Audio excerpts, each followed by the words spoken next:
मराठी बोलणार नाही, काय करायचं आहे ते करा अशी मुजोरीची भाषा करणाऱ्या सुशील केडियाला अखेर उपरती झाली आहे। त्यानं केलेल्या विधानाबद्दल माफी मागितली आहे। पाहूयात हा रिपोर्ट।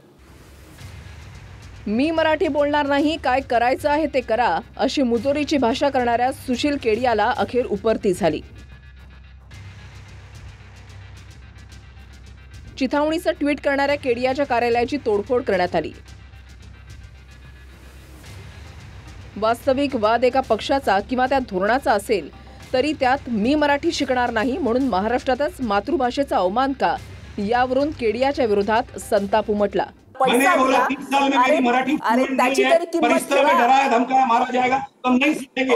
मेरी गलती को मैं स्वीकारता हूं, क्षमा की याचना करता हूं और आशा करता हूं जिनके बस में है कि इस वातावरण को अच्छा करें और सभी के हृदय में साहस आए कि हम मराठी को ज्यादा सरलता के साथ अपना सकेंगे। दरम्यान ठाकरेंची मुलं इंग्रजी शाळेत शिकली तेच आता मराठीवर बोलतायत। या फडणवीसांच्या टीकेला राज ठाकरेंनी उदाहरणासह उत्तर दिलं। बाळासाहेब ठाकरे, राज ठाकरेंचे वडील श्रीकांत ठाकरे आणि लालकृष्ण अडवाणी देखील इंग्रजी माध्यमातून शिकले। मग फडणवीस त्यांच्या हिंदुत्वावर शंका घेणार का, असा प्रश्न राज ठाकरेंनी केला। आता माघार घेतली ना, मग माघार घेतली त्याचं काय करायचं? मग वेगळ्या ठिकाणी वळवा सगळं प्रकरण, वेगळ्या ठिकाणी। म्हणजे कुठे? ठाकरेंची मुलं इंग्रजी मीडियम मध्ये शिकली, बरं मग पुढे? म्हणजे दादा भुसे मराठी मीडियम मध्ये शिकून शिक्षण मंत्री झाले, देवेंद्र फडणवीस इंग्रजी मीडियम मध्ये शिकून मुख्यमंत्री झाले। कुठे काय शिकले याचा काय संबंध?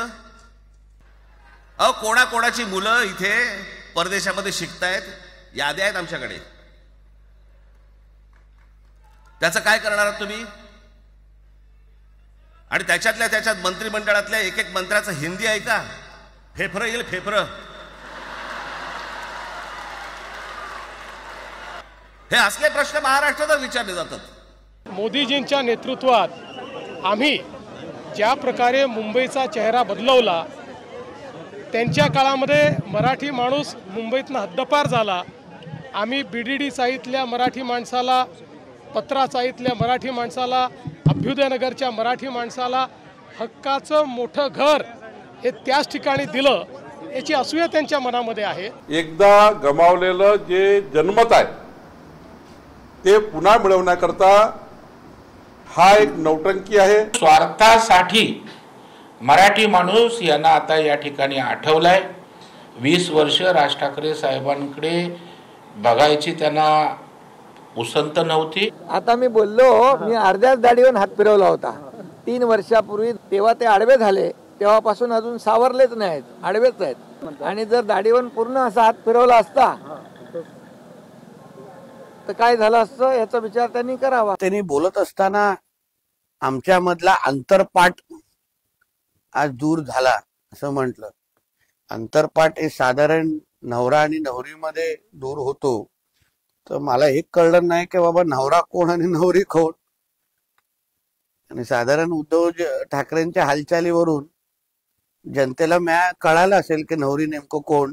फक्त मुंबई महानगरपालिकेच्या निवडणुका ठाकरे नावाचा ब्रँड असता तर बाळासाहेब जिवंत असताना 288 आमदार आले असते। तुम्ही जय गुजरात म्हणले नाहीत, तुम्ही लुंगी घालून डान्स केला नाही, त्या तुमच्या एक नेता तिथे बसलेले आहेत, त्यांनी तुमच्यावर कॉमेंट्स केलेले आहेत।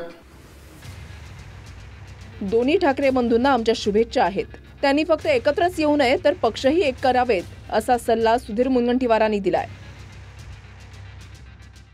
चांगली गोष्ट, आमच्या शुभकामना दोघे भावांनी एकत्र यावं, एकत्र राहावं, आवश्यक असेल 2 पक्षाचा 1 पक्ष करावा। सुधीर भाऊ, खरंच तुमची इच्छा पूर्ण होईल आणि देवेंद्र फडणवीसांनी तुमचा काटा काढायचा जो प्रयत्न केलाय त्याच्यासाठी तुम्हाला सुद्धा आमच्याकडे सन्मानाची जागा असेल।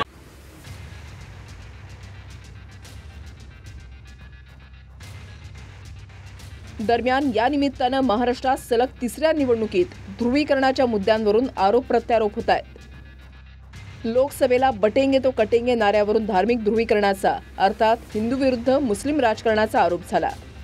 विधानसभा निवडणुकीच्या तोंडावर मराठी विरुद्ध OBC वादावर चर्चा झाली। आणि आता आगामी मुंबई महापालिकेच्या तोंडावर मराठी विरुद्ध उत्तर भारतीय दिशेनं पुढे सरकू लागलीय. तसं झालं तर मागच्या तिन्ही मोठ्या निवडणुकीमध्ये आधी धर्म, मग जात आणि त्यानंतर भाषा हेच मुद्दे निवडणुकीच्या केंद्रस्थानी राहिले असंच म्हणावं लागेल. Bureau report, TV9 Marathi.